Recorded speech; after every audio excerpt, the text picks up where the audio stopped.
It is heating up inside the Big Brother Naija house. Ozo has emerged this week's head of house, and he picked Dorathy to be his deputy, essentially saving both of them from eviction this week. Now, when Big Brother asked him for a second and third choice, should Dorathy decline to be his deputy, he picked Nengi and Erica. But of course, Dorathy accepted with her full chest. Meanwhile, Ozo, who has feelings for Nengi, went into a room to apologize to her for picking Dorathy over her. Ah, man. But many people on social media felt like that apology was a disrespect to Dorathy. Yeah. What do you think? That was a meltdown. I didn't think that was necessary, though. You picked head of house, you picked the assistant, and you should have just let it stay there. You not picking Nengi, obviously you're also trying to scheme something out. Maybe you're trying to make Nengi feel you're not really that important. Stop making yourself feel. I think they're just playing a game, yeah? It is a game. It is a game. Now, he knows Nengi likes him. Now, Nengi also knows that Ozo likes her. But both of them are not willing to come out to say, we want this. No, Ozo has at least put shown forward, a bit of some kind of whatever. Yeah. Well, you can say that, but Ozo, to a large extent, also has not. If Ozo should have given her Nengi the assistant head of house if he really wanted her. But here's the thing, right? You know I like you.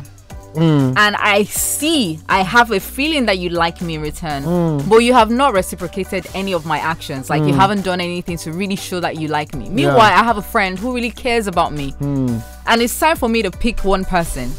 Who do you think I would go for? Someone that is showing me care, regardless of who that person is, whether it's my love interest or my friend. It is the person that shows me care in return, because we're in a house whereby loyalty can push you further in the game. He keeps you want to go for some disrespecting this one that is showing him so much care. Which is who? Which is Dorathy. That's what I'm saying. So you can't keep disrespecting her. For me, I feel like he shouldn't. That apology was unnecessary. Did you see where? But then again, he's trying to make sure that he's in Nengi's good books.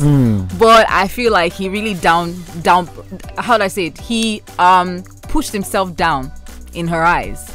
She's gonna look at him like, this guy, he can be manipulated. If he can come to me for an apology, it means that I matter to him a lot. And it shouldn't be that way, because both of you were strangers before going into the house. What we're saying. Nobody should have such utmost importance in your life, in the house. Now, that's why I said that apology was unnecessary. There was a meltdown on Twitter yesterday that also, you're not even the guy we thought you were. That apology was not necessary. It was completely unnecessary. Dorothy told him, look, Oga, you better face reality right now. Let's know where you're on. Stop these games you're playing. But before we push on with this conversation, I just want to quickly ask this question. If you were in Ozo's shoes, who would you have picked? Dorathy, for me. Someone you're gunning for, you have your eye on her. Asnani. Yeah. And they won the FA Cup. Sure. All right. Would you pick your best friend or your love interest in that house? And it's not like, it is 100% with Dorathy. Who knows, Dorathy could also have her eye on someone else and say, oh, this other guy, so you can be picking Nengi over me. I will show you, who knows? This in the Big Brother Naija house, anything can happen. So if you were in Ozo's shoes, do you think he made the right decision?